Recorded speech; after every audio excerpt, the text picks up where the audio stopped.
D'après les récits bibliques, Dieu inonde la terre, épargnant Noé, sa famille, et 2 spécimens de chaque animal présent dans son arche. Or, une équipe internationale de chercheurs a découvert de nouveaux indices suggérant qu'une formation géologique célèbre en Turquie pourrait être l'emplacement de cette ancienne arche. Et si l'une des histoires les plus controversées de tous les temps n'avait jamais existé, dans les montagnes reculées de Turquie où les vents sculptent la roche millénaire et où le silence recèle des vérités oubliées, une découverte ébranle les fondements mêmes de l'histoire. Une formation massive semblable à un navire enfoui sous des couches de terre a émergé. Et ce qu'elle renferme pourrait bouleverser tout ce que nous pensions savoir du passé. Les scientifiques s'accordent aujourd'hui à dire qu'entre 12 800 et 11 600 ans avant notre ère, la Terre a subi des cataclysmes planétaires dévastateurs, des montées brutales du niveau de la mer qui auraient pu engloutir des civilisations entières. Mais aujourd'hui, des chercheurs pointent du doigt quelque chose de bien plus inquiétant. Des preuves qui concordent étrangement avec le récit antique du livre de la Genèse. Des analyses et des fouilles approfondies ont révélé des structures souterraines, des formations symétriques qui ressemblent à des compartiments des poutres et des fondations. Il ne s'agit pas d'une simple anomalie géologique. L'équipe à l'origine des analyses de l'Arche de Noé pense que ce site pourrait être le lieu de repos final de l'arche elle-même, construite exactement selon les spécifications divines décrites il y a des milliers d'années. Et si cela était vrai, alors le déluge universel n'était pas qu'un mythe, mais un souvenir transmis de génération en génération. Mais voici la question troublante. Si quelque chose a été préservé à l'intérieur de cette arche, qu'a-t-elle survécu à la fin du monde? Avant de vous dévoiler la découverte, n'hésitez pas à liker et à vous abonner, car certaines vérités ne sont pas faites pour être révélées. Niché au pied du mont Ararat, dans les montagnes turques, au milieu de sommets enneigés, une mystérieuse formation en forme de bateau, au cœur d'une vallée isolée, abrite un mystère qui fascine rêveurs scientifiques et croyants depuis des siècles. Dans les régions reculées de l'est de la Turquie, se trouve la formation de Durupunar, un monticule de 164 mètres de long en forme de bateau, qui a alimenté l'un des mystères les plus poignants de l'humanité. Serait-ce le lieu où repose la célèbre Arche de Noé? Tout ce qui se trouvait sous ce monticule il y a 12 800 ans a complètement disparu. Il ne peut en rester absolument rien. L'histoire remonte aux années 1950, lorsqu'un capitaine de l'armée turque, survolant la zone, aperçut la silhouette inhabituelle gravée dans ce sol. Vue du ciel, la forme subtile de la formation était parfaitement visible. Un grand navire apparemment échoué et figé dans le temps. La nouvelle se répandit rapidement dans les villages environnants et des milliers de curieux commencèrent à affluer. Les correspondants des chaînes de télévision locales ont couvert l'événement et les images se sont répandues dans le monde entier. Dans les années 1960, la BBC a dépêché une équipe de tournage et les photographes du National Geographic ont gravi les pentes de la montagne, leurs appareils capturant la forme énigmatique qui correspondait si étroitement aux proportions de l'arche biblique. La formation de Durupunar s'est avérée être bien plus qu'une simple curiosité photographique. Au fil des ans, le site a suscité un intérêt international auprès d'équipes de scientifiques et d'archéologues désireux d'élucider ce mystère. Parmi eux, le professeur Faruk Kaya, chercheur discret mais passionné de l'université Harun Ibrahim Çeken. Kaya a raconté sa première impression du tumulus à un journaliste du Jerusalem Post. C'était comme si je marchais sur la colonne vertébrale d'une créature immense, enfouie sous la boue et le temps. L'air était chargé d'histoire. Les chercheurs ont commencé, comme tous les chercheurs, par un travail de base, en cartographiant, mesurant et prélevant des échantillons. La taille du tumulus a surpris même les plus sceptiques. Avec ses 164 mètres de long, la formation correspondait presque exactement aux 300 coudées mentionnées dans la Bible. Sa largeur et sa hauteur faisaient également écho aux récits bibliques. Cette correspondance est incroyable, a déclaré Kaya dans une interview accordée au Hürriyet, le principal quotidien turc. Nous n'affirmons pas qu'il s'agit de l'arche, mais les similitudes troublantes sont trop nombreuses pour être ignorées. L'analyse géologique, cependant, l'analyse a soulevé autant de questions qu'elle n'a apporté de réponses. La formation était principalement composée de limonite, un minerai de fer, et semblait avoir été façonnée par des forces puissantes. Mais s'agissait-il d'une curiosité de la nature ou du squelette fossilisé d'un navire construit il y a des milliers d'années? Pour le découvrir, l'équipe a mené des explorations plus approfondies. En 2021, une coalition de chercheurs de l'Université technique d'Istanbul, de l'Université Areux, Ibrahim Chechnet, de l'Université Andrews aux États-Unis, a collaboré à une étude exhaustive. Leur mission était d'explorer l'intérieur du monticule à l'aide d'outils scientifiques de pointe. Des forages ont été effectués dans un sol ancien, révélant des échantillons qui allaient bouleverser l'histoire du site. Les analyses en laboratoire ont fait une découverte incroyable. Le sol à l'intérieur de la formation contenait près de 3 fois plus de matière organique et de potassium que le sol adjacent. Ces résultats indiquent le dépôt de bois décomposé ou de matières organiques, ce qui est compatible avec la préservation d'une grande structure ancienne au sein de la coulée de boue, a déclaré Andrew Jones, le scientifique principal à Fox News Digital. Nous avons constaté que la formation en forme de bateau contient près de 3 fois plus de matière organique qu'à proximité immédiate.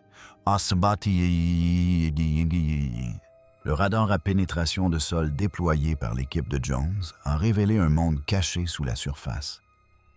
Les analyses ont montré des cavités semblables à des tunnels, des couches ressemblant à des ponts et des formes angulaires, reproduisant fidèlement la description biblique de l'arche.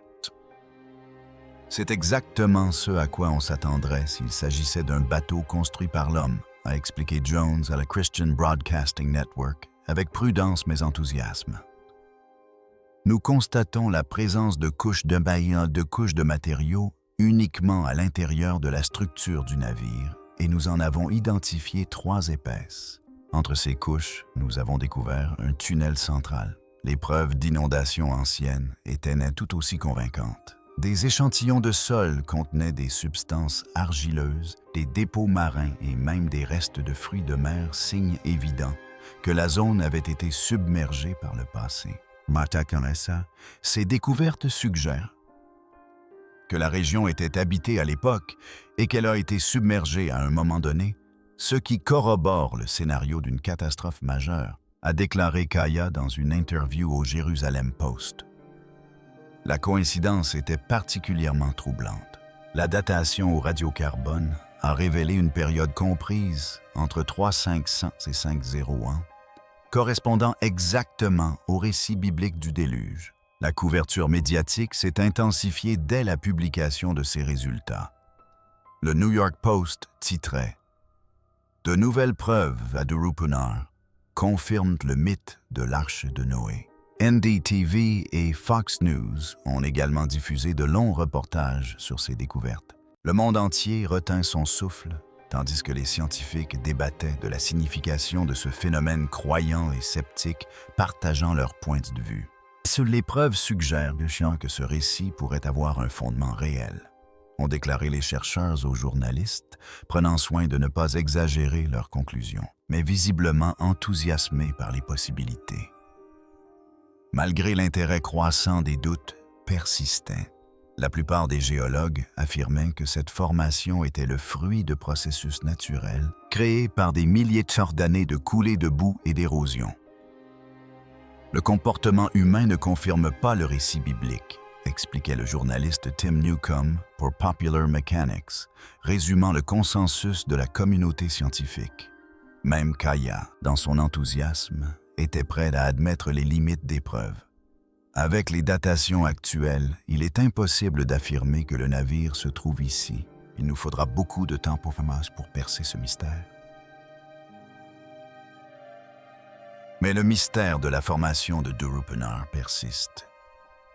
Pour les populations qui vivent à son ombre, le monticule est source de fierté et d'émerveillement. Pour les chercheurs, c'est une énigme qui exige patience et exploration méticuleuse. Pour des millions de personnes à travers le monde, il est un symbole, un indicateur que certains mystères si profondément enfouis soient-ils continuent de résonner à travers les siècles, nous incitant à enquêter, à découvrir et à réfléchir. Des technologies de pointe révèlent des structures cachées. Sur le site archéologique de Dorupinar, des chercheurs se sont rassemblés devant l'étrange colline en forme de bateau, prêts à percer les secrets enfouis sous sa surface millénaire. Pendant des décennies, les érudits ont débattu de la nature de cette formation géologique. Était-elle une création de la nature ou la forme fossilisée de l'arche de Noé? Désormais, grâce à des technologies capables de pénétrer la pierre et de traverser le temps, les scientifiques étaient prêts à dévoiler les secrets de la Terre. Les fouilles commencèrent dans le vrombissement incessant des générateurs et le réglage précis des radars de sol. Debout près des machines vibrantes, Andrew Jones, un scientifique qui étudiait le site depuis 10 ans, respirait l'air brumeux de ce matin froid.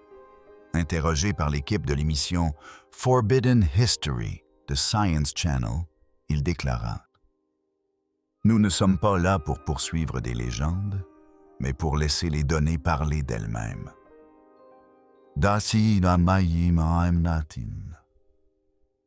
Dès l'apparition des premières images sur leurs écrans, le scepticisme fit rapidement place à l'émerveillement. Les ondes radar pénétrèrent profondément dans la croûte terrestre, révélant des cartes souterraines fantomatiques. Au lieu du chaos de roches et de terre, que les forces géologiques naturelles produisent habituellement, les images montraient des lignes parallèles nettes et des structures bien définies. L'un des opérateurs a déclaré à Fox News Digital que des structures comme celle-ci ne ressemblaient en rien à ce à quoi on pourrait s'attendre d'une formation naturelle. Les scans ont identifié un couloir central d'environ 60 et 11 mètres de long flanqué de pièces ou de compartiments latéraux, tous présentant des angles droits, ce qui est rare dans la nature. L'excitation dans l'attente de recherche a augmenté lorsque William Crabtree, le principal pédologue du projet, a examiné les données avec à la fois admiration et incrédulité, déclarant au Daily Mail. Le matériau du sol à l'intérieur est très dissemblable. Nous constatons une augmentation des matières organiques et du potassium, signe de bois pourri, ce qui correspond exactement à ce à quoi on pourrait s'attendre s'il s'agissait autrefois d'un immense bâtiment en bois. Les analyses de résistivité se sont révélées tout aussi instructives pour l'équipe. Ces tests plus sophistiqués, utilisant des courants électriques pour cartographier les zones de résistance différentes, ont donné des résultats stupéfiants. La structure s'étendait à plus de 12 mètres sous la surface, avec d'imposantes nervures arquées sous terre semblables à celles des navires modernes. 3 ponts distincts ont été identifiés séparés par ce qui semblait être un escalier central et des paliers, conformément à la conception biblique de l'arche. L'ingénieur néo-zélandais John Larson, chef de l'équipe de résistivité, a déclaré sans ambages: « Ce n'est pas un simple amas de pierre.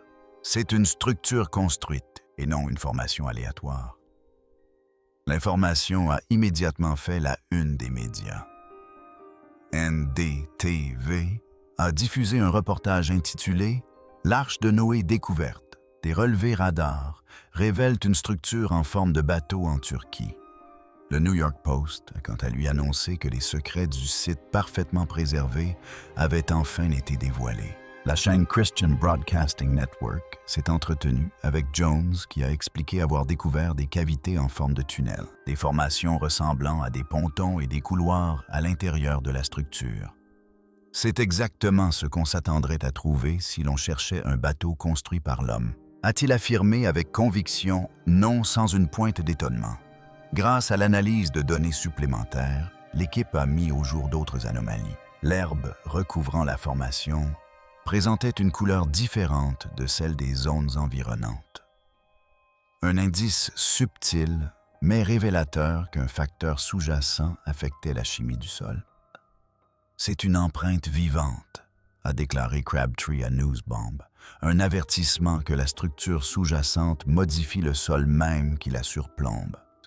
Les échantillons de sol prélevés à l'intérieur de l'épave présentaient une teneur en matière organique 2 fois supérieure à celle des échantillons extérieurs et un taux de potassium 40% plus élevé, signe indéniable de bois pourri et de débris organiques. Les analyses ont également révélé des traces de fissures et de déplacements dans la coque, suggérant que le navire avait glissé le long du versant de la montagne avant de percuter un imposant affleurement rocheux. Les scientifiques ont utilisé un logiciel de pointe pour filtrer la boue et se concentrer sur les matériaux plus denses. Ce faisant, ils ont révélé une coque semblable à celle d'un navire resté symétrique et profilé avec ses nervures encore intactes après des millénaires sous terre. Mais le plus convaincant était la similitude de l'agencement intérieur avec le récit biblique de l'arche. 3 niveaux. Une allée centrale, des sections latérales et même un escalier potentiel ont tous été décrits en détail par des relevés radars et de résistivité.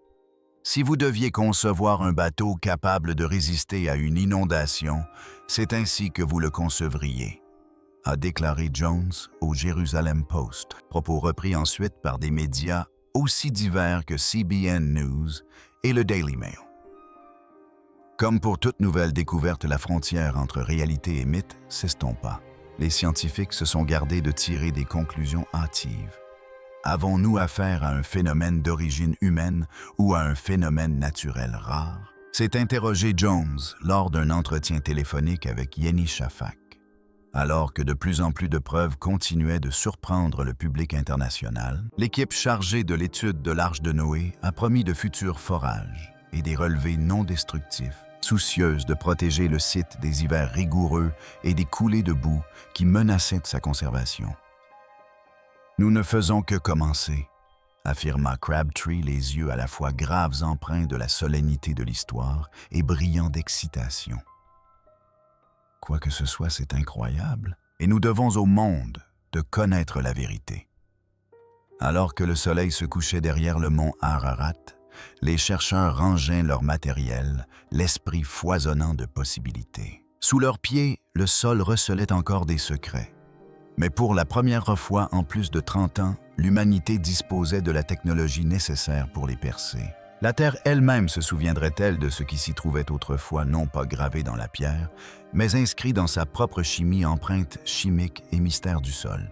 Au cœur du site archéologique de Durupunal en Turquie, parmi les collines ondulantes, des scientifiques ont mis au jour des preuves convaincantes d'une découverte passée. Ce terrain recèle des secrets antiques que les nouvelles technologies commencent à peine à révéler. C'est à l'aube qu'une équipe de scientifiques s'est approchée de cette étrange structure en forme de bateau.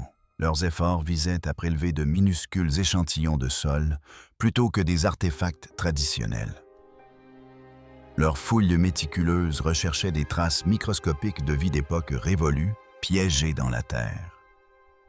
Ces infimes traces profondément enfouies dans la matrice du sol laissaient entrevoir la possibilité de reconstituer l'histoire antique, même après la disparition des vestiges matériels. L'extraction initiale du sol a permis de recueillir des échantillons sombres, presque ébènes, dégageant une forte odeur de terre. Ces échantillons ont été placés dans des récipients individuels, étiquetés, puis transférés dans un laboratoire improvisé composé de flacons en verre et d'appareils d'analyse. Les scientifiques travaillaient dans un silence rigoureux, ponctué de temps à autre de murmures d'excitation. Leurs recherches portaient notamment sur la teneur en matière organique, la teneur en potassium et l'acidité, les paramètres permettant de distinguer cette formation de son environnement. Les résultats étaient stupéfiants. Les échantillons de sol prélevés à l'intérieur de la structure contenaient près de 3 fois plus de matière organique que ceux prélevés à quelques mètres seulement. Le chercheur principal, Andrew Jones, a présenté ses conclusions à Fox News Digital en termes chiffrés. Nos échantillons de sol ont révélé une densité de matière organique environ 3 fois supérieure à celle des zones environnantes, ce qui indique très clairement la présence de bois en décomposition ou d'autres matières organiques. Des études complémentaires ont réservé d'autres surprises.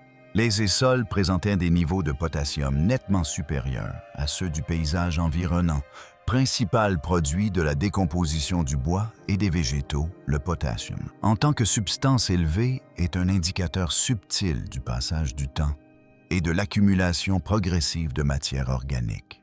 Le professeur Farouk Kaya, géologue chevronné, a partagé son analyse avec le Jérusalem Post. Ces valeurs élevées de potassium et le pH abaissé de nos échantillons indiquent une décomposition organique prolongée, comme on pouvait s'y attendre compte tenu de la présence d'une importante structure en bois sous la surface. Le pH s'est avéré tout aussi révélateur, alors que les analyses de sol effectuées à l'extérieur de la zone ont révélé une neutralité, l'intérieur de la formation présentait des propriétés nettement acides, signe révélateur de décomposition organique. Les scientifiques ont interprété cette acidité comme la preuve de processus de décomposition s'étalant sur plusieurs siècles, au cours desquels le bois et les matières organiques se décomposent progressivement et laissent leurs traces dans le sol. National Geographic a rapporté que l'analyse chimique du sol du site de Durupinar avait révélé une signature chimique unique rarement rencontrée dans les formations géologiques naturelles, indiquant la présence de matières organiques anciennes. De nouvelles preuves affluaient et l'équipe de recherche était de plus en plus enthousiaste. L'équipe de l'émission Histoire sans ça, Histoire interdite de Science Channel, a filmé le moment où les scientifiques ont pris conscience de l'ampleur de leur découverte. L'équipe a été stupéfaite par les traces chimiques présentes dans le sol, qui ont apporté des preuves supplémentaires à la théorie selon laquelle la structure abritait autrefois un gigantesque bateau en bois. Statistiques données, signatures chimiques et chimie terrestre se sont conjuguées pour les mener à une conclusion inévitable. Quelque chose de grandiose existait ici, construit de bois et de vie, mais désormais réduit en poussière, laissant une empreinte indélébile. William Crabtree, pédologue de l'équipe, a abordé son analyse avec émerveillement. Dans une interview accordée à Hurriyet, il a déclaré « La composition chimique du sol est unique en son genre dans les formations naturelles. Les niveaux de matière organique et de potassium indiquent très clairement la présence de restes de bois pourris. » Son rapport reflétait l'émerveillement croissant qui régnait sur le camp de recherche. Pour Crabtree et son équipe, ces données n'étaient pas de simples chiffres. C'était une histoire écrite dans le langage des éléments et des molécules, le récit de quelque chose d'exceptionnel qui se dressait autrefois à cet endroit précis. Les implications de cette découverte eurent un retentissement considérable, suscitant autant de débats que de curiosité. Des journalistes du monde entier affluèrent sur les lieux témoignant à la fois de leur enthousiasme et de leur scepticisme. Certains voyaient en cette découverte la pièce manquante d'un puzzle millénaire, une preuve possible que l'histoire de l'Arche de Noé puisse avoir des fondements historiques. D'autres appelaient à la retenue, rappelant que des affirmations extraordinaires exigeant des preuves extraordinaires. Pour ceux qui avaient étudié la Terre et percé ses secrets, les résidus chimiques étaient impossibles à ignorer. Ils parlaient d'une époque révolue, à la fois mystérieuse et réelle. Un héritage qui ne résidait ni dans la pierre, ni dans les eaux, mais dans la terre elle-même. Le site de Durupinar, d'une intrigante configuration de crête, s'était transformé en un véritable laboratoire, un lieu où science et légende se rencontrent, où chaque pelletée de terre nous rapproche de la compréhension de ce qui ou de qui vivait ici autrefois. Alors que les scientifiques achevaient leurs fouilles et que le soleil disparaissait derrière les montagnes lointaines, le monticule demeurait silencieux, ses mystères les plus profonds encore enfouis sous les strates du temps. Mais grâce à ce témoin silencieux de la Terre, le monde comprend désormais qu'ici s'est produit un événement remarquable. Un événement qui a non seulement laissé une empreinte chimique suffisamment forte pour résonner 2 millénaires plus tard, faisant encore l'objet de recherches dans les laboratoires et à la une des journaux, mais qui pourrait aussi révéler une histoire bien plus vaste encore à découvrir. Que cache cette structure? Ce qui avait commencé comme une étude de routine sous les anciennes collines de Turquie a rapidement pris une tournure inattendue. Tandis que les spécialistes se rassemblaient autour de leurs écrans, un silence pesant s'installa dans la pièce. Lentement, d'étranges images commencèrent à se former dans les profondeurs de la Terre, et au lieu de roches et de boue éparse, une structure claire et cohérente apparut, quelque chose qui n'avait rien à faire là. Creusant à près de 9 mètres sous la surface, l'équipe découvrit un réseau complexe de salles géométriques en forme de nid d'abeilles, toutes reliées par un passage central se ramifiant vers l'extérieur. Selon le chercheur principal, le Dr. Andrew Jones, cela ressemblait à la structure d'un immense navire aux proportions bibliques. Des échantillons de sol ont ajouté une nouvelle dimension au mystère, révélant des sédiments marins généralement associés à des inondations catastrophiques. La datation au carbone 14 les situe aux alentours de 400-800 ans, une période étrangement proche de celle décrite dans le livre de la Genèse. Ce n'est pas une coïncidence, a déclaré la Dr. Elena Marquez dans une interview accordée à BBC Future. Nous sommes face aux preuves d'un cataclysme massif. Si certains y voient une preuve divine, d'autres appellent à la prudence. Le Dr. Lin Chen, géologue au MIT, met en garde contre toute conclusion hâtive. L'archéologue turc Dr. Ebse Yilmaz admet quant à lui: la symétrie est troublante. Ce n'est pas naturel, c'est construit. Une chambre scellée se distingue particulièrement. Les images thermiques révèlent des cavités vides, tandis que le sonore suggère la présence d'objets métalliques dissimulés à l'intérieur. Alors que les ombres s'étendent sur le mont Ararat, une question troublante demeure: s'agit-il des vestiges de l'arche de Noé ou de quelque chose d'encore plus mystérieux? Qu'en pensez-vous?